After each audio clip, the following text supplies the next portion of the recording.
The return of the NBA. Here's the Michael Jordan. Oh, man. I can't believe how fast 20 years went by, man. This is crazy. Yes, he is. But I tell you, he's unbelievable. Michael Jordan has been a sensational show again. Give it right back for Rick. Oh, my goodness. Look at that pass. Curry, a floater on the fly. Oh, my God. 50. It's video. We're playing video. Bonjour à tous et bienvenue sur Hype dans Sport en France, une nouvelle émission basket. Ça fait maintenant quasiment un an, même 2 ans que vous suivez ce programme. On arrive en toute fin de saison, on va essayer de se projeter peut-être aussi un peu sur les JO et sur cette dimension un peu sport olympique, mais la NBA va nous accompagner pendant 1 heure. On va aussi parler un petit peu de basket féminin et de basket français. Et pour parler un petit peu de tout ça, on va accueillir le plateau, un homme qui est revenu des Antilles.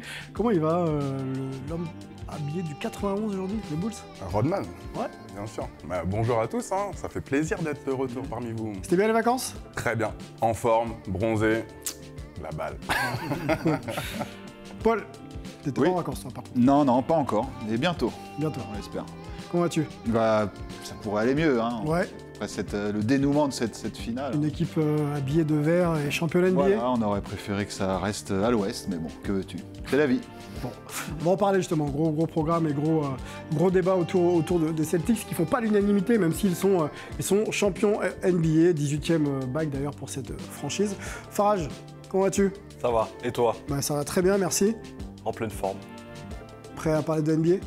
Toujours, Toujours? au taquet. Et je suis surtout très ravi de revoir mon ami Rudy. Mais ah non. Je dis rien parce que franchement, on va tout de suite me dire. Allez-y, l'émission part non, en mais couille. on vous laisse, il n'y a pas de problème. Il Hein. me semble l'avoir croisé à Bemao il n'y a pas très longtemps. Ok.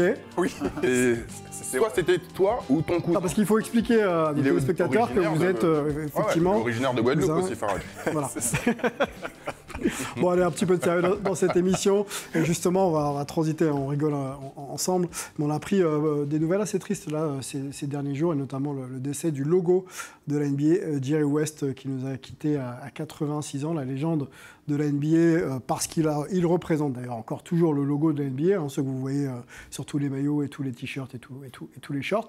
Mais ça a été aussi un joueur des Lakers, champion NBA dans les années 70. Alors, il y a beaucoup de finales NBA, hein. Allez voir sur YouTube ou allez vous documenter. Peu de victoires, mais quand même un joueur très clutch et très important dans l'histoire de la Ligue et notamment dans l'histoire des Lakers, Paul. Notamment, mais important à tous les niveaux, hein, comme tu le disais, que ce soit en tant que joueur, en tant que dirigeant. C'est quand même lui qui a fait venir Kobe Bryant, hein, je ne sais pas si vous connaissez, en envoyant Vlade Divac aux Hornets, Shaquille O'Neal aussi au début des années 2000. Enfin, il a énormément de réussite, et pas qu'aux Lakers dans le front office, hein, des Warriors, etc. Non, on tire un chapeau à Mr. Clutch, hein, qui nous manque beaucoup. Il a sa statue, hein, devant le Staples Center, enfin la Crypto.com Arena désormais. Donc voilà, on pense à lui et à sa famille. Rudy? Une véritable légende. Légende des Lakers, légende du basket, puisque justement, il a inspiré quand même la création du logo NBA. Mhm. Et ouais, un très grand joueur. C'est le seul qui est 3 fois au Hall of Fame en tant que joueur, en tant que manager et en tant que membre du conseil aussi avec les Warriors. Mhm. Le seul à être MVP des finales en ayant perdu les finales NBA en 69 quand même. Donc non, c'est quand même une vraie légende. Il a marqué son sport à tous les niveaux, donc une grosse perte. Mais voilà, je pense qu'il restera dans nos têtes à jamais. Pour l'histoire du logo, je ne sais pas si vous êtes au courant, j'imagine que oui, mais finalement, il n'a jamais adoubé le fait qu'il soit le logo de la NBA. Hein. Il n'a jamais considéré qu'il était au-dessus de certains et qu'il mérite ces honneurs-là. Pourtant, tout le monde est unanime sur son accomplissement, son statement. Tu l'as dit, en tant que dirigeant, en tant que joueur. Voilà ce qu'on peut aussi dire de Jerry West. Un mot peut-être avec toi, Farage, sur ce nom, qui est quand même un nom iconique, peut-être moins connu qu'un Jordan ou un LeBron dans cette sphère un peu mondiale du basket, mais ça reste quand même quelqu'un d'important. Complètement. Et ce qu'on peut dire, c'est qu'étant donné qu'il a donné son image au logo, bah, il est rentré un petit peu dans le... Tout le monde le connaît. Je veux dire, même ceux qui ne connaissent pas spécialement, qui ne s'intéressent pas au basket ou à la NBA, automatiquement, quand on parle de Jerry West, on parle du logo et ça parle aux gens. Donc, légende par le sport, mais aussi par par le côté marketing. Beaucoup d'hommages, hein, si vous suivez un petit peu l'actualité du sport américain et du basket, le sont encore rendus. Nous, on voulait s'arrêter, en faire un petit hommage aussi dans Hype. On va se lancer dans le cœur de notre émission. On va d'abord parler du basket français dans le French Corner.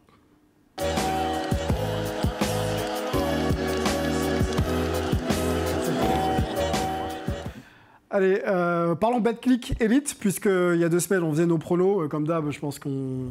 On a visé juste. On a visé pour la plupart, pas tous. Hein. D'accord. Pas beaucoup de nom, suspense. mais- Voilà, donc on avait fait un petit point sur la BetClick ensemble. Donc ça opposait Monaco face au Paris Basketball, première finale de l'histoire de ce jeune club, le Paris Basketball, quand on parle de championnat de France. Et Monaco était le champion sortant. Résultat 3-1 pour Monaco, donc back-to-back, 2 titres de suite. Qu'est-ce qu'on peut se dire de ces finales? Moi, j'ai lu un peu dans la presse que finalement Paris aurait peut-être pu exister un peu plus dans cette série, être un peu plus au niveau de Monaco. Quand on regarde les matchs, hormis le match numéro 2 où Paris gagne à l'extérieur d'ailleurs, ou à la maison, je crois. Non, c'est à Non, l'extérieur. c'était à C'était à l'extérieur, ok. On a vu quand même un Monaco dominant. Ah, on voit pourquoi ils ont 3 fois le budget de Paris, hein, finalement, quand on Oui, voit 27 millions. la profondeur qu'ils ont. Enfin, c'est juste incroyable. Et puis le dernier match, le récital de Mike James, je crois que les 5 premières minutes, c'est 19-0 ou quelque chose. Enfin, c'était une démonstration. Ils leur remettent 39 points au final. Enfin, c'était une boucherie, hein. On peut clairement parler de boucherie. Et puis évidemment, donc Mike James, MVP, Eli Okobo qui a aussi été très bon, ouais, et Strazel, Mathieu Strazel, 4e titre de champion de France d'affilée. Donc 22 ans, ouais. c'est jeune et c'est déjà, c'est déjà bien rempli le palmarès. Un titre avec l'Asvel, c'est ça, hein? Ouais, et non, 2 titres avec l'Asvel et 2 titres forcément avec Monaco. ouais. Pardon. Rudy, Monaco au-dessus du lot. Un peu sans surprise. Hein. Ouais. C'est une équipe qui a un gros budget, qui a été montée pour gagner le championnat de France, pour gagner l'Euroleague aussi. Ouais. Donc c'est sans surprise. Je pense qu'ils sont encore là pour quelques années. En tout cas, si la politique sportive reste ainsi, et je pense que c'est bien parti pour. Ils veulent gagner l'Euroleague, donc voilà, je pense qu'ils vont dominer le championnat de France pendant pas mal d'années encore. Mm-hmm. Ouais, je pense qu'ils sont pour une décennie. Hein. Mike James qui re-signe d'ailleurs Ouais. du côté du Rocher, je crois. Excellente nouvelle. Et Nick Calates. Et Nick Calates qui arrive du Fenerbahçe. On va avoir l'an prochain le meilleur passeur de l'histoire de l'Euroleague, donc Nick Calates, associé au meilleur marqueur de l'histoire de l'Euroleague, Mike James. Bon, ça peut être incroyable. Non, C'est plus que vrai. l'Euroleague, quoi. Et Nick Franchement, Calates, je pense il que n'est pas aussi le 2e meilleur marqueur de l'Euroleague? Je me demande, non? Alors non, pas le du tout. deuxième, Voyez, monsieur. C'était pour vous tester. Non, non, deuxième, je crois que absolument c'est pas. Nando, hein, parce que du coup, oui, c'est Nando. ah ouais, Ah bah oui. Nando, Oui. Non, mais en tout cas, il y a une vraie volonté de marquer vraiment son territoire pendant plusieurs années. Voilà, il y a le Monaco, les dirigeants ne sont pas arrivés là pour rien. Un mot sur Paris. Qu'est-ce que ça dit la présence de Paris en finale? Même, bon, ça s'est pas très bien passé, mais il y a quand même 2 titres acquis en une saison, l'Eurocup et puis la Leaders Cup. En faisant un peu le bilan peut-être avec toi de la saison de Paris, est-ce que pour le coup là c'est un vrai projet lancé et on peut s'attendre dans les années à venir à ce que ça domine encore plus? Oui, complètement. Alors, pour commencer, je voulais saluer ton pronostic. Tu avais dit 3-1 pour Monaco. Bravo, je te félicite. Merci beaucoup. C'est pas eux qui vont le faire. Et pour en revenir à Paris plus sérieusement, on a vu qu'il y avait quand même un fossé qui les sépare encore du très haut niveau hexagonal. Mais leur belle saison est récompensée. N'oublions pas que c'est un club qui existe depuis 6 ans. Ils étaient en selle pour faire un potentiel triplé, ils font doubler. Et moi, je voulais souligner qu'ils seront récompensés en participant à la prochaine Euroleague quand même. Tout à fait. On aura 3 clubs en Euroleague. L'Asvel, Monaco et donc Paris qui a mérité sa place en tant que vainqueur de l'Eurocup. On peut le rappeler. Il y avait une petite incertitude parce que l'Euroleague et les budgets et tout, c'est quand même différent. Mais ils feront effectivement leur première saison en Euroleague après 6 ans d'existence. C'est quand même quelque chose. Et comme tu le dis, hein, c'est un club qui est en construction avec leur stade, là, leur nouvelle salle. Ouais. Non, franchement, c'est le club qui peut venir un peu concurrencer Monaco dans les prochaines années. Et ça peut faire une belle rivalité. Et ça va peut-être commencer déjà aujourd'hui, enfin, dès cette finale. Ouais. Donc non, j'ai hâte de voir la suite. La BetClick Elite n'est pas hyper intéressante depuis quelques années, là, parce qu'on sent que Monaco prend la place, Asvel est en train de chuter. On sent qu'il y a Il y a plusieurs histoires de l'histoire quand Il y a même. un changement qui se crée. Et finalement, là, le changement, c'est un beau changement, justement, avec Paris qui vient montrer sa tête un peu, avec les Américains derrière. Quand tu parles de changement, c'est quoi? C'est peut-être que la hiérarchie, On Monaco, ok, au-dessus du lot, mais entre Asvel et Paris, il y a peut-être quelque chose qui est en train de se passer, c'est ça? Ah, il y a un changement qui se crée. Pour moi, il y a un changement qui se crée. Ces dernières années, le championnat, on a senti qu'il commençait à s'essouffler un peu, même si on avait quand même des équipes en Euroleague ou en Eurocup qui faisaient quand même bonne impression. Mais le championnat commençait à s'essouffler un peu dans l'intérêt. Là, je trouve que Monaco et Paris, avec cette nouvelle... sont deux nouvelles locomotives, quoi. Voilà, là, ça va remettre un petit boost au championnat et c'est peut-être faire l'Asvel réaliser qu'ils sont en train de prendre beaucoup de retard sur ces deux écuries-là et qu'il faut qu'ils se remettent au travail rapidement. Limoges, on reste sur la Betclic. Il y a 2 semaines, on parlait d'une situation du côté du CSP Limoges compliqué, voire très compliqué, qui cherchait justement des fonds pour recapitaliser, stabiliser le club et surtout avoir l'opportunité d'être de nouveau en Betclic, puisqu'il y avait une décision qui rétrogradait le club au niveau amateur. Ouais. Bon, ça s'est arrangé, le club a trouvé un repreneur, Monsieur Peluet, donc... Oui. Voilà, plutôt gérance autour d'un business Intermarché, enfin, vous connaissez la marque, qui viendrait donc recapitaliser le club et donc en prendre la présidence pour les années à venir et surtout permettre au club de retrouver la Betclic Elite dès la saison prochaine. Donc plutôt une bonne nouvelle quand même. Oui, tout à fait. Alors après, il faut encore verser les fonds. Je crois qu'ils doivent verser 1,6 million avant le 25 juin à la prochaine session plénière de la DNCG. Donc on annonce un budget de 6 millions. Pour l'an prochain. Donc c'est une bonne nouvelle de voir ce club historique quand même rester dans l'élite. Hein. Ça aurait été dommage de les voir évoluer chez les amateurs. Ils ont déjà connu beaucoup de difficultés depuis le début du siècle. Donc très bonne nouvelle pour le CSP. Bon, pas de repreneur asiatique. Faut pas me lancer là-dessus. Non, je sais pas. Là, c'est une bonne nouvelle. Ça nous avait surpris, on va dire ça. Oui, ça nous avait surpris, cette histoire de Congolais à Hong Kong. J'ai rien contre les Congolais ni contre Hong Kong, mais ça m'avait fait rire. Mais c'est comme un peu moins les supporters du club, parce que pour le coup, ils trouvaient pas ça non plus très crédible. Bien évidemment, mais surtout ce que je retiens, c'est que l'investisseur a l'air quand même, de ce que j'ai pu lire à droite à gauche, ça a l'air d'être un passionné quand même de basket. Et c'est pas un inconnu, quelqu'un qui est juste venu pour investir comme ça. Il y a un vrai projet. Et quel soutien des investisseurs locaux en plus. Aussi, oui. Voilà. Et il y a un réel attachement. Et inscrit dans le tissu économique local. Donc c'est quelqu'un de connu et qui devrait, à mon avis, stabiliser la situation avant de pouvoir la faire décoller. En tout cas, Limoges sera en Betclic Elite à la rentrée. C'est plutôt une bonne chose. On continue un petit peu sur le basket français. Dans moins de 10 jours, la draft, le 26 juin prochain. Donc cette grande messe qui fait la part belle aux nouvelles pépites du basket mondial. On parlait ici 3 représentants qui devraient être dans le top 10.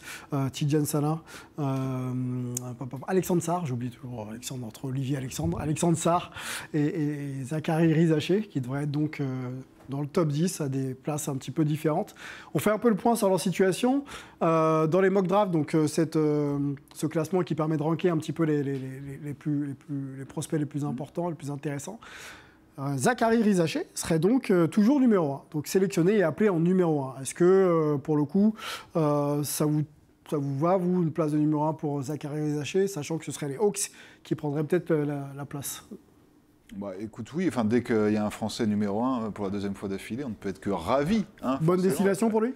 Bonne destination, je n'irais peut-être pas jusque-là. Ouais. On préférait le voir ailleurs, notamment du côté de San Antonio. D'ailleurs, il se dit qu'il pourrait y avoir un échange entre les pics 4 et 8 pour récupérer le 1 et faire venir Rizaché aux côtés de Wembanyama, ce qui serait assez formidable. Donc on va voir, mais je pense qu'il va y avoir beaucoup de tractations là, dans les 10 jours qui viennent. Et il est dans la green room, Salin. Donc c'est-à-dire que normalement au top 12, top 15 des prospects, même si ça n'avait pas empêché Ryan Rupert l'an dernier de ne pas être pris au premier tour. On peut rappeler ce qu'est la green room pour ceux qui... Alors c'est le top 15, top 12, top 15 des joueurs qui sont censés être pris dans le top 15, dans le top 15 justement, même si ce n'est pas une garantie comme on a pu le voir l'an dernier. Pour l'événement, ils sont justement accompagnés de leurs agents, leurs familles, ils ont une petite table aussi. Dans une salle de couleur verte, d'où le nom, parce que green veut dire vert en anglais, je tiens à le signaler. Merci. Je connaissais la ligne verte, mais oui, bravo. la green room, excellent film. Merci. Boston, tu connais aussi ou pas? Ça me dit rien. Non. Ok. Bon, voilà ce qu'on voulait se dire un petit peu sur la draft et nos Français. Bon, il y a quelques noms aussi qui vont émerger au-delà du top 10 et du top 15. On voulait juste se focaliser sur les 3 premiers. Rendez-vous le 26. Et puis voilà, vous saurez où. 26 et 27. Et 27. C'est vrai que c'est sur 2 jours. Premier tour et deuxième tour sur 2 jours. Yep. Un mot encore sur la draft, Rudy ou... Bah franchement, à part se réjouir qu'on a quand même 3 Français et on risque d'avoir encore un premier draft français pour la 2e année consécutive, franchement, à part s'en réjouir. Après voilà, le seul problème c'est que c'est les Hawks qui ont le premier choix. On n'a rien contre les Hawks. Hein. Non, mais bon, c'est pas une super destination aujourd'hui quand on voit l'équipe, comment elle est structurée et surtout Salah pour les Spurs. Les Spurs, Tidjane, Salah avec Victor, ce serait pas mal ça. Ouais, ça peut être sympa. Voilà, il y a plusieurs options pour les Spurs. Je pense que ça va travailler, peu importe comment ça va ressortir au niveau des tours de draft, les choix. Je pense qu'il y aura tellement de tractations entre les franchises pour d'éventuels échanges en rajoutant des joueurs même déjà en place. Ça va bouger. Franchement, difficile à dire qui ira vraiment, même s'il est choisi par telle équipe, difficile à dire s'il jouera vraiment avec cette équipe-là. Donc, j'ai hâte d'y être. Bon, rendez-vous le 26, 26-27 et on en saura ça va être super. un peu plus. Formation française qui marche toujours très très bien. Ça, c'est une très très bonne nouvelle. Oh yeah. Yep. On va parler du basket féminin. On fait un petit all-around basketball aujourd'hui dans le débat de la semaine.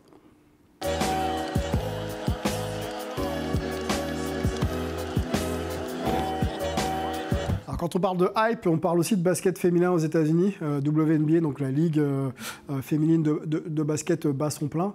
Et elle a accueilli cette année une nouvelle égérie, on peut l'appeler comme ça, une nouvelle star, l'ancienne d'Iowa, Caitlin Clark, sélectionnée en numéro 1 du côté de Indiana Fevers. Donc la WNBA, c'est une ligue un peu inversée, donc ça joue aussi au printemps et l'été, donc elle est déjà sur les terrains avec sa franchise. Ça se passe moyennement bien sur le terrain. Bon, les statistiques sont présentes. Ouais. Sur le plan collectif, c'est pas fameux. Le bilan est encore négatif pour le moment. Les stats individuelles, offensives sont aussi un petit peu... Elle a 16 points. Ouais, voilà, c'est à pondérer. Et on a appris il y a 10 jours maintenant qu'elle ne serait pas non plus sélectionnée dans l'équipe olympique. Donc il y a une vraie hype autour de ce nom quand même, sur le plan marketing. Elle est très très attendue. Une joueuse un peu à la Steph Curry, qui est très spectaculaire, qui shoot à 10 mètres. Mais voilà, qui n'a pas pour l'instant les faveurs de ses pairs et ni forcément les faveurs de certains fans. Est-ce qu'il y a un problème avec la hype de Caitlin Clark ? Est-ce qu'on ne sait pas apprécier cette joueuse ? Et est-ce que USA Basketball rate pas un peu le coche dans l'idée de prendre peut-être la future égérie du basket féminin, là où elle a décidé de partir avec des joueuses un peu plus âgées comme Diana Taurasi ?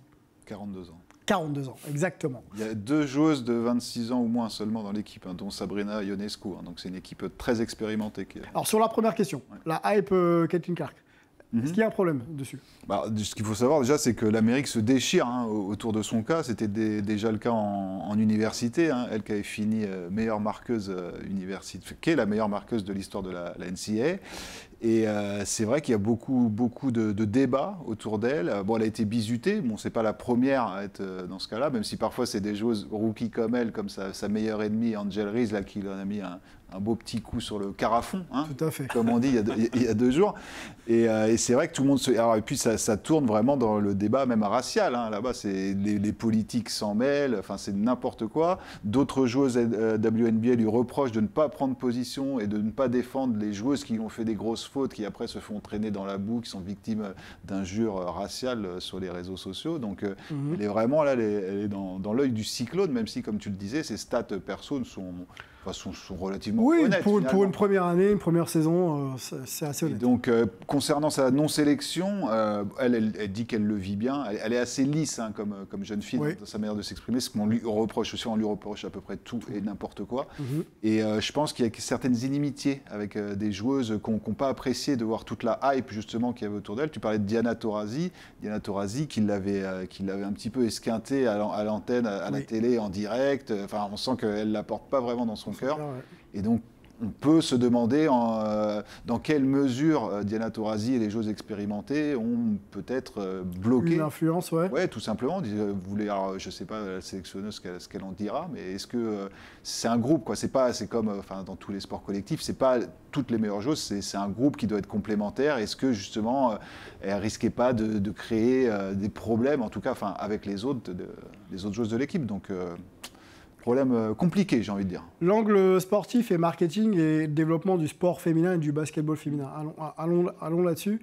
Est-ce que finalement, au-delà même de constituer une équipe pour gagner les Jeux, parce qu'à la limite, c'est aussi un objectif que USA Basketball veut, sachant qu'elles sont championnes olympiques en titre depuis quasiment 5 ou 6 éditions, est-ce que le combat, il n'est pas aussi dans s'appuyer sur le potentiel marketing et l'intérêt qu'ont les gens sur Caitlin Clark pour développer aussi un peu le sport féminin et la cause du basketball féminin à travers le monde? Est-ce que ce n'est pas ça le débat le plus intéressant finalement et l'opportunité la plus intéressante pour le basket féminin plutôt que d'essayer de constituer une équipe qui va s'entendre sur 15 jours? Ouais, moi je suis assez d'accord avec toi. Après, forcément, les décideurs, ils pensent aux sportifs avant tout. Ouais. Mais je suis assez d'accord avec toi. Moi, je voulais, pour compléter un petit peu ce que tu as dit, j'ai lu que les gens avaient avaient regardé les finales universitaires grâce à elle, et que ça dépassait notamment, par exemple, les scores de la finale de Coupe du Monde de football. Il y a des millions et des millions de téléspectateurs pour une finale universitaire féminine. Elle a battu le record de points universitaires, masculin et féminin confondus. Elle a reçu les éloges de tout le monde. Comme tu as dit, l'Amérique se déchire. Le simple fait de la convoquer et qu'elle soit dans la liste, je pense que le monde entier se serait intéressé forcément dès que ça touche les États-Unis et le basket américain, le monde entier s'y intéresse. Moi, je suis entièrement d'accord avec toi là-dessus. Je pense que ça aurait été cocasse, ça aurait été pas cocasse, ça aurait été très sympa et vraiment très intéressant de l'avoir débarqué à Paris. Quand on parle de basket, on parle aussi de business. Plus on est vu, exposé, plus la plateforme est mise à un niveau très élevé et plus ça rapporte aussi pour le développement aussi un peu de la ligue. Alors, il faut rappeler aussi que USA Basketball et la ligue, c'est deux choses différentes. Il y a peut-être aussi un débat aussi à ouvrir là-dessus. Mais est-ce que il ne fallait pas aussi profiter de ça un peu à la Dream Team des années 92 pour dire OK, on amène une fille et des filles à s'exposer au monde entier et derrière peut-être lancer une nouvelle histoire, quoi. Ouais, mais contrairement à la Dream Team 92, les filles, comme tu le dis, sont 6 fois champions olympiques en titre. Ils n'ont pas besoin de s'exposer plus. On sait que la Team USA féminine va gagner. En tout cas, il n'y a pas trop de suspense. Maintenant, est-ce que dans la construction de l'équipe, je rejoins peut-être Paul sur le fait qu'il y a peut-être des mésententes au sein des joueuses. Peut-être c'est politique aussi, j'en sais rien. Mais en termes marketing, je ne suis pas sûr que ça soit hyper nécessaire pour le développement du basket américain féminin que Caitlin Clark soit là. Après, je trouve que dans l'image que transmet l'Amérique par rapport à une numéro 1 de draft qui a quand même énormément de records à NCAA, qui est justement l'image marketing future de la NBA, un peu comme Wemby aussi. Chez les garçons. Chez les garçons. Ouais. L'attitude qui est faite par rapport à elle, je trouve, qui est prise par rapport à elle, c'est assez incompréhensible. Inhabituel de la part des Américains. Voilà. Je trouve que Rappelons qu'elle est protégée, elle n'est pas protégée par les arbitres, elle prend énormément de coups, beaucoup de fautes flagrantes. Enfin, c'est assez. Mais normalement, il y a un respect déjà entre les joueurs. On le voit, Wembanyama, OK, on a envie de lui rentrer dedans parce que voilà, c'est un numéro 1 de draft, on le voit hyper. Elle, c'est un peu la même chose, sauf que on sent pas le respect. On a l'impression il y a vraiment une animosité vis-à-vis d'elle. Peut-être un peu de jalousie, oui. Farage, tu as été sur les terrains de rugby. On rappelle que tu es un ancien international de rugby à haut niveau. Ça me fait toujours plaisir qu'on le rappelle. Merci. On va s'appuyer sur ton expérience et la manière dont on arrive dans un groupe. Quand il y a des anciens ou quand il y a des gens qui voient le petit jeune arriver, qui veut tout casser. Je ne suis pas certain que l'ancien soit là pour te respecter. Au contraire, il va te rentrer dedans pour que toi, tu gagnes tes galons, non? Ou pas? Complètement. Après, il faut savoir une chose. Généralement, on reçoit, en tout cas au rugby, je ne sais pas si en WNBA c'est pareil, mais généralement, on reçoit le respect qu'on transmet. Donc, si on se comporte bien, si on respecte les anciens, si on respecte même les autres, pas nécessairement que les anciens, bah, généralement, les gens te le rendent. Après, est-ce que c'est le cas là-bas? J'ai l'impression que s'il y a peut-être une certaine jalousie, qu'elle suscite de la jalousie, et je perds mes mots, mais qu'il y a autre chose derrière. Peut-être que même si elle se comportait bien, qu'on lui reproche tellement de choses, et que c'est un petit peu le Ce vilain, serait quoi l'autre chose alors vilain petit canard. Non, mais je Elle pense peut qu'on apporter contrôle une la nouvelle lumière. exposition à Voilà, la c'est ligue. ça, comme tu dis, C'est contrôle la c'est lumière. une joueuse très très forte et très dominante. Ce serait quoi qui manquerait alors? Bah non, mais le problème, comme on disait, c'est les joueurs plus anciennes, plus référencés, qui l'ont vu arriver avec tout le tintamarre, entre guillemets, qui est autour d'elle. Enfin, toute Tintamarre. Voilà, Carafon, tintamarre, je vais en placer d'autres. Hein. Mais Ok. quand on voit toute l'agitation médiatique qui est autour d'elle, et peut-être que, comme je disais, elles sont un peu jalouses de cette attention, parce que c'est vraiment, comme Farage le soulignait assez justement, hein, c'est quand même des chiffres d'audience jamais vus pour un match féminin.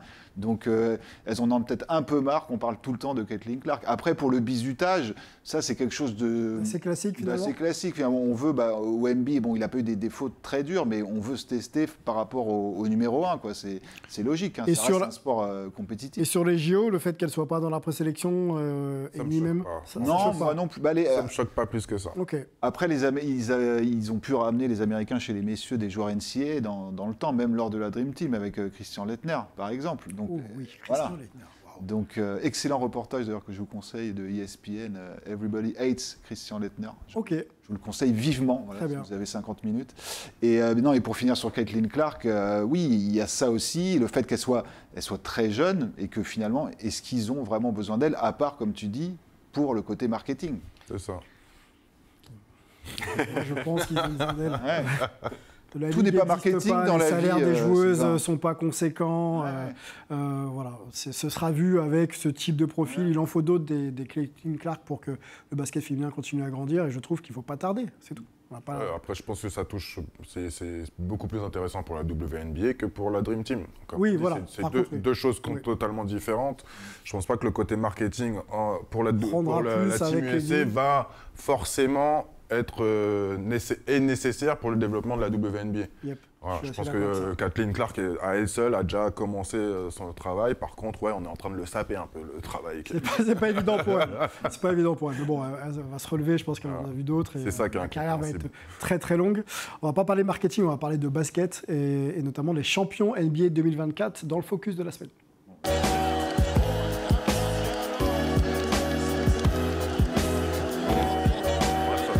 Bon, on voulait laisser partir Paul, mais il va falloir que tu subisses pendant 20 minutes. Va falloir Hein en parler. 18e sacre des Boston Celtics, champion NBA 2024. Le dernier titre d'ailleurs, Paul, c'était Il y a 18 ans. Ok. Non, il y a 16 ans, pardon. Ouais, ouais, en 2000, 2008. Hein. 2008, oui, je ne sais plus contre qui c'était, mais Ah, certains. Je crois que c'est contre Kobe une équipe, était en face, voilà. hein, le regretté Kobe Bryant je crois que était c'est en contre une face. équipe qui a pris sa revanche 2 ans plus tard. je crois. Exactement, la génération Kevin Garnett, Paul Pierce. Ray Ray Allen. Yes, Rajon Rondo, que j'aimais beaucoup aussi dans ce, Oui, c'est dans ce petit line-up. Allez, 2024 ensemble, 4-1. C'est le résultat de la nuit, hein, donc les Celtics sont 18 points d'avance pour Ouais, le 18e. exactement, champion NBA. Jason Tatum n'est pas MVP, c'est Jaylen Brown qui est MVP des finales NBA. On se fait d'abord quelque chose d'assez global sur les matchs que vous avez pu voir et la hype des finales NBA. Puis après, on essaiera un petit peu de se focaliser sur les performances des leaders des deux équipes. On va commencer d'abord par Boston. Et d'abord, globalement même d'ailleurs, la finale NBA, je l'ai dit. Est-ce que ça vous a hypé un peu ces 5 matchs? Est-ce que vous avez senti un peu ce petit truc qu'on aime bien sentir quand on arrive en finale NBA? On a connu bien sûr Kobe, Jordan, Tony Parker, Steph Curry, j'en oublie énormément. Est-ce que quand vous vous êtes mis devant votre poste, là, vous avez dit ça y est, c'est finale NBA, il faut que Pas du tout. je mange ça comme il faut? Absolument pas. Ok. Et c'est pas parce que c'est Boston, mais honnêtement, j'ai l'impression qu'on est beaucoup à avoir ressenti ça. Ouais. On était moins hypé que pour les matchs précédents, avec Anthony Edwards et tout. Il y a eu des belles histoires et c'est vrai que elle a été un peu décevante au final, donc, tant par la domination de Boston et finalement il y a eu match que dans une seule des 5 rencontres, quoi. Tout à fait. Qu'est-ce que tu t'attendais à voir justement si tu Une devais victoire être de déçu? Dallas 4-0. D'accord, ok. Avec 60 points de moyenne de C'est Doncic, c'est ça. ce que j'espérais. Ok, bon, peut-être l'an prochain. Rudy, qu'est-ce que tu t'attendais à voir? Est-ce que tu n'as pas eu justement? Voilà, un Si peu tu n'as comme- pas eu d'ailleurs. Comme Paul, j'étais pas hyper hypé par cette finale. Mais en voyant quand même les finales de conf Ouest avec Dallas, on pouvait se dire s'ils restent sur cette dynamique, ils peuvent venir quand même contrecarrer les plans des Celtics. Malheureusement, dès le premier match, on a vu que ça allait être compliqué. Le deuxième nous a... Voilà. Donc non, très déçu par cette finale. Il n'y a pas eu vraiment match. Voilà. J'ai pas grand chose à dire. Ok, bon, pas hypé du tout, ouais, quoi. assez déçu, ouais. J'aurais aimé que Dallas, au moins, même s'il n'y a pas un énorme écart de points finalement sur l'ensemble des confrontations. Le storytelling, entre guillemets, du match, quoi. La moyenne, mais voilà, on n'a pas senti qu'il y avait une vraie confrontation, une vraie difficulté pour les Celtics de gagner ce titre. En fait, c'était tendu, quoi, pour eux. Farage, on avait vendu le retour de Kyrie aux Celtics et puis également de Porzingis à Dallas. C'était un peu ce qu'on avait vendu en termes de hype et d'intérêt. Est-ce que ça, c'est pareil, ça a floppé selon toi? Bah oui. Porzingis a été blessé donc. Oui, bah, il a joué, enfin il a très peu joué en tout cas. Un match et demi. Ouais. Et c'est vrai que pour le retour d'Irving, je m'attendais peut-être à un petit peu plus d'effervescence. Même pas, il n'y a même pas eu ça. J'ai envie de te dire aussi, c'est les grandes adversités qui font les grands champions. Oh, c'est beau ce que vous dites, Farage. Merci. Ouais, il n'y a pas eu vraiment il y a pas vraiment eu de rivalité. Okay. Et puis après le premier match, bon, on a senti qu'il y avait quand même un petit gap entre les deux formations. Après le deuxième match, j'ai complètement lâché. Enfin, Okay. Complètement non. Je regardais les résumés après, mais j'arrivais plus à rester éveillé jusque tard dans la nuit pour ces matchs-là. Pour ces matchs-là. Alors que si Dallas avait au moins gagné un des deux matchs à l'extérieur, un des deux premiers matchs à l'extérieur, là, je pense que ça aurait tenu en haleine, pas que moi, mais l'ensemble des autres. Ouais, montrer qu'il n'y avait pas match. Qu'il pouvait y avoir match. Ouais.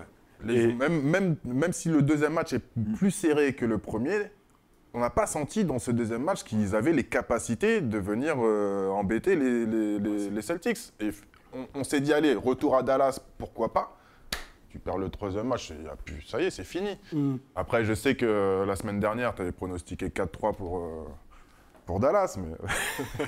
On l'espérait tous. Qui avait pronostiqué ça? Nous tous. Hein, non. Souviens-toi, tu avais dit 3-1 pour Monaco et 4-3 pour Dallas. Vous allez revenir. On en reviendra à la fin. Moi, j'ai tous les pronostics en tête. Moi, j'avais pronostiqué Boston. Lucien Jean, notre chef d'édition, va scruter ça. Après le premier tour, d'ailleurs, j'ai un coup de gueule à pousser. Allez, vas-y, si tu veux y aller. Parce que quand on demandait les top flops du premier tour des playoffs, j'avais cité Boston avec mon t-shirt OKC. Je m'étais fait en top ou en flop? En top. Ok. Et je m'étais fait traiter. De trade, je m'étais fait lyncher par ces deux-là. Oui, moi je me souviens. Ouais, voilà. Et j'avais dit que c'était un top et que pour moi, c'était l'équipe que je voyais aller au bout.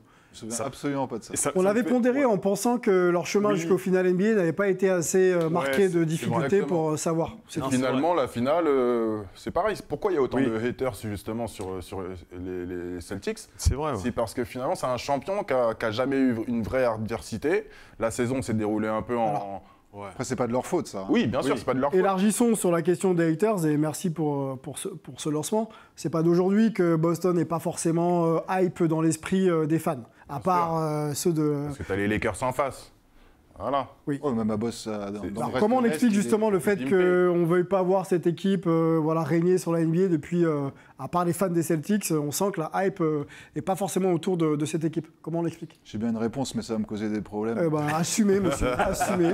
Non, mais je pense que c'était l'image, comme tu disais, la rivalité avec les Lakers dans les années 80. Donc, Larry Bird, etc. Larry Bird, le côté aussi dur des Parrish, des Kevin McHale, etc.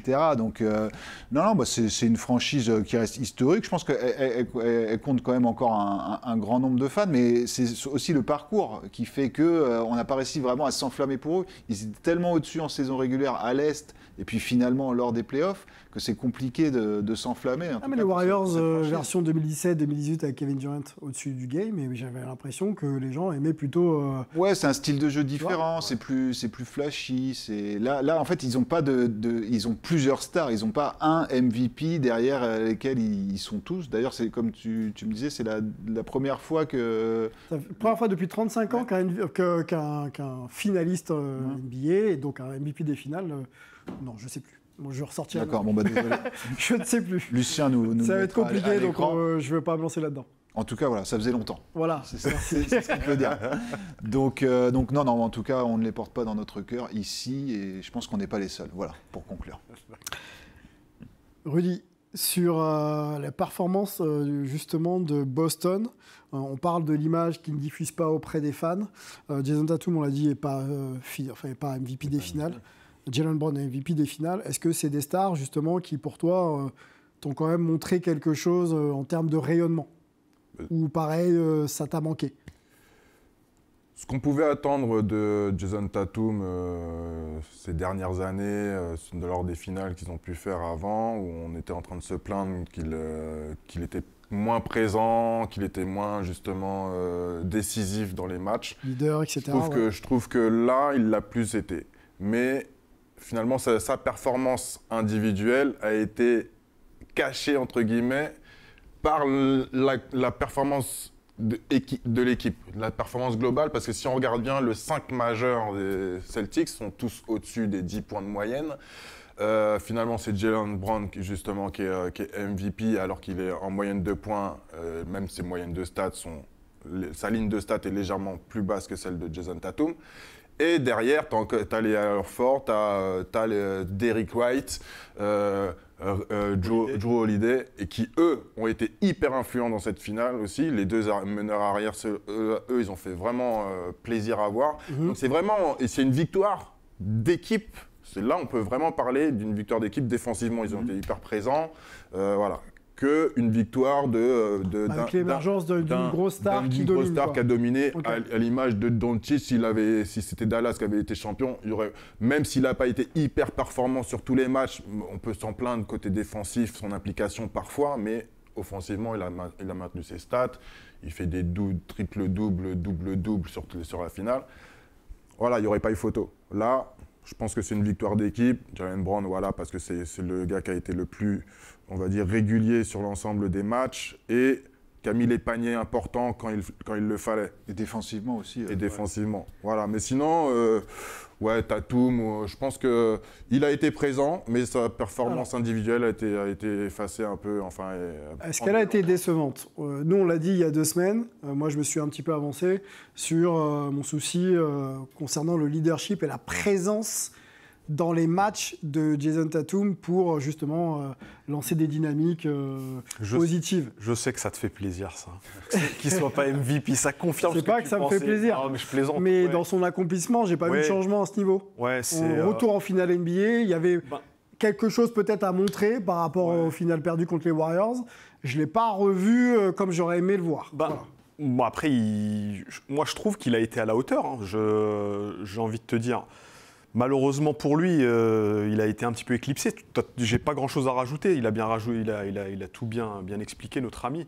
Mais non seulement la prestation collective, en plus de ça, l'écart avec la pauvre victime texane. Et surtout, je voulais revenir sur Jaylen Brown. Jaylen Brown, c'est la 2e star de l'équipe, mais il a été sur ces finales, il a été quand même un petit peu plus, on va dire. Il a été meilleur par son apport défensif, par son énergie aussi.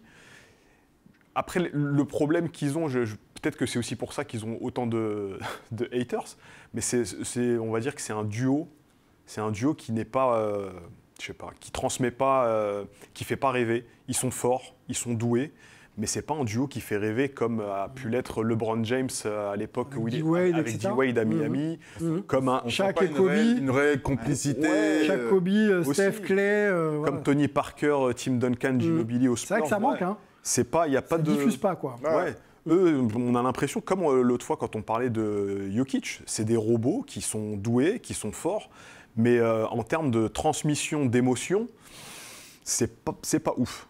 Petite comparaison avec le dernier titre des Celtics, je sais que Paul va répondre avec cette question avec plaisir. Ce titre-là, 2024 ou celui de 2008 ? Là, c'est plus collectif, et puis c'est aussi... déjà, ils avaient construit une formidable équipe à l'époque, mais là, ce qu'a fait le front office, Brad Stevens, c'est incroyable quand même, parce que c'est uniquement avec des transferts. Donc en 2021, il fait revenir Horford, après c'est Derrick White, Après, donc, Porzingis et Drew Holiday. Mais Drew Holiday qui est juste énorme. C'est le facteur X de cette finale, quoi. Enfin, défensivement, c'est juste, enfin, il est infranchissable. Donc, enfin, c'est vraiment admirable, cette construction d'équipe. Donc, à ce niveau-là, je trouve que c'est encore plus un accomplissement. Et ils sont, comme tu disais, ils sont moins référencés. C'est moins des grosses stars que pouvaient l'être KG et compagnie à l'époque. Donc, c'est avant tout une victoire collective. Mais on sent ça les a énervés, hein, qu'on leur dise tout le temps que, en gros, ils avaient affronté personne. Et tout. Ils étaient vraiment très remontés quand on a pu les entendre, notamment hier soir après leur sacre. Donc non, chapeau à eux. Hein, quoi qu'on pense d'eux, hein, finalement. Ok. Si tu devais pencher vers une équipe, la 2008 ou la 2024 ? En talent pur, peut-être, je sais pas. En talent pur, ça serait plus, j'ai envie de dire, plus 2008. Et c'était qui avait plus aussi de caractère. Hein. Tu parlais de Rondo tout à l'heure. Et oui, c'est quand même un sacré joueur qui l'a Big Baby Davis aussi. C'est vrai qu'il est actuellement incarcéré. Hein. Kendrick Perkins, ouais. On pense à Big Baby. Grosse équipe, ouais. Et puis d'ailleurs, hier, on a revu quelques anciens qui sont revenus les voir, notamment celui qui était parti à Dallas l'été dernier. Oui. Il n'y a plus le nom. Bon, bref. Bon, on le retrouvera avant la fin de l'émission. Hein, promis. Dallas, petit focus. On les voyait bien quand même en sortie de leur série contre notamment les Wolves. Les Wolves, équipe vraiment forte sur le plan athlétique et défensif. Ça n'a pas forcément bien fonctionné sur le plan physique, j'ai trouvé, moi, côté Dallas. Et bien sûr, la dominance de Doncic a été un petit peu réduite. Kyrie aussi un petit peu sur le courant alternatif. Qu'est-ce qui a manqué à Dallas pour être un peu plus dans cette compétition des finales NBA, Farge ? Alors, à mon sens, il leur a manqué quand même de la qualité autour de leurs deux stars. Okay. Parce qu'on voit bien que quand tes deux stars marchent sur l'eau, tout va bien. Par contre, une fois qu'elles sont un petit peu, que les plans sont un petit peu contrecarrés, il faut que tu aies quand même un petit peu plus de variété dans ton jeu. Okay. Jusqu'à présent, on avait beaucoup parlé de Washington et Gafford, qui apportaient vraiment un petit plus. Ben là, on aurait aimé les voir justement apporter cette force, cette bagarre, quoi. Alors, pourquoi, selon toi, on les voit moins que sur la série précédente ? On peut le dire, il y a beaucoup d'ajustements en finale NBA. Est-ce que c'est le partage du ballon qui a peut-être été un peu moins possible ?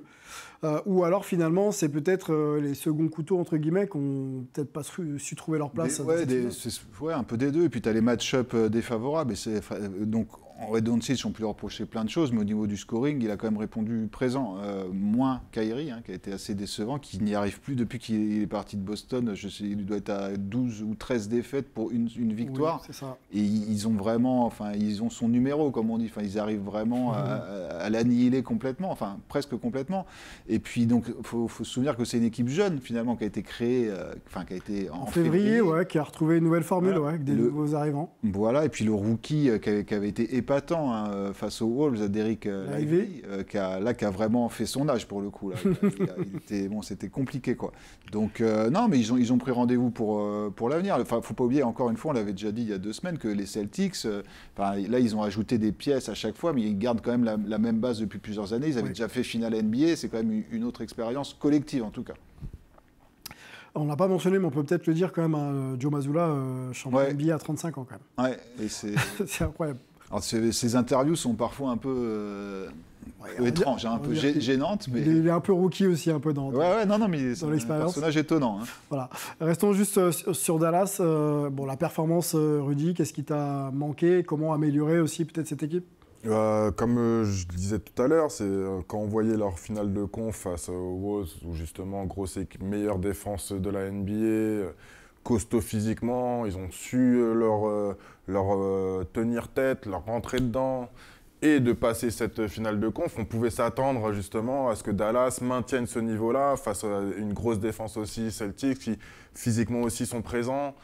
Après c'est sûr que ça a dû être énergivore de passer les Wolves, ils n'étaient pas favoris Dallas pour aller en finale, donc voilà, on peut comprendre, on peut les excuser à ce niveau-là, mais 5 matchs, sur les 5 matchs, je les ai trouvés hyper absents physiquement.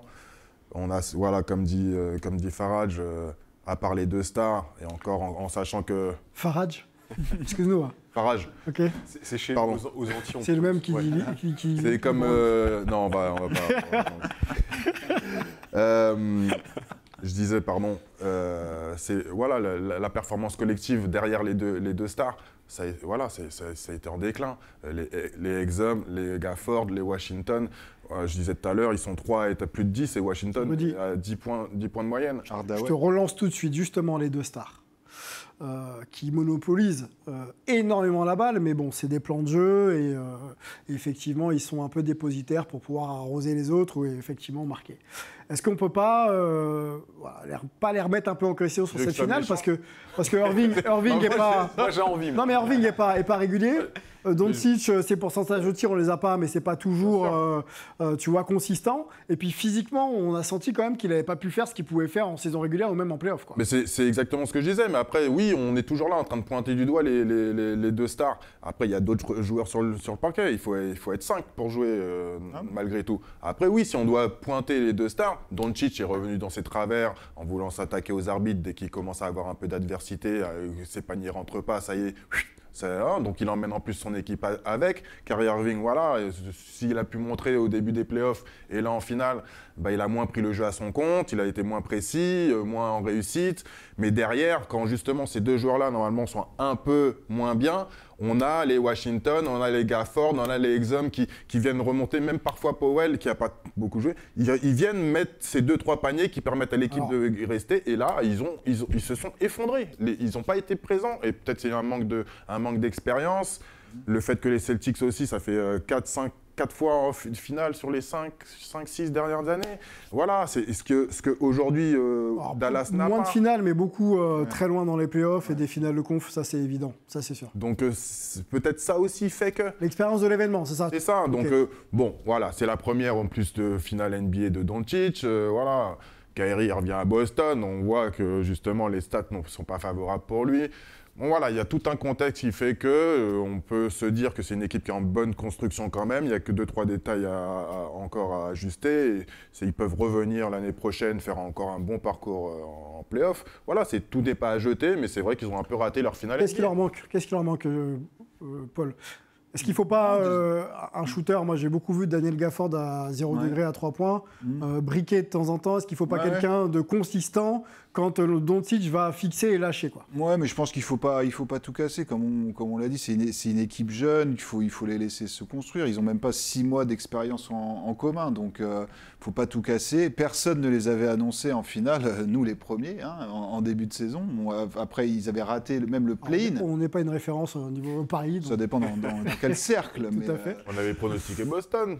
Non, mais Dallas, personne ne les voyait en finale. Non. Donc déjà, c'est un exploit qu'ils soient arrivés jusque-là pour moi. Donc, Qu'est-ce qu'il faut alors? Un shooter? Non, peut-être la défense a l'air un shooter, c'est des joueurs de complément. Okay. Et puis de l'expérience en commun, même si on sait que c'est difficile et parfois très, très onéreux de conserver ses meilleurs éléments. D'ailleurs, Boston va l'apprendre à ses dépens dans quelques mois, voire quelques années, parce que pour garder intact, forcément, il y a des salaires qui vont exploser.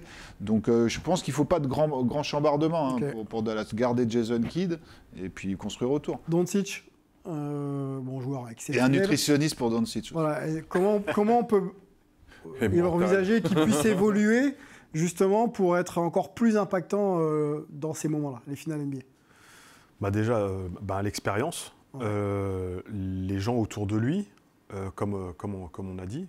Mais j'ai envie de te dire aussi, je pense qu'il faut aussi une autre stratégie. Il faut apporter de la variété, pas dans son jeu à lui, mais en plein match. Être possible, être en mesure de basculer d'un plan de jeu vers un autre.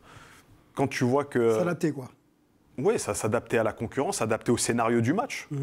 Moi, je trouve que c'est là-dessus où ils ont vraiment péché. Est-ce que c'est de la faute que de Jason Kidd? Pas spécialement. Après, c'est les joueurs qui sont sur le terrain.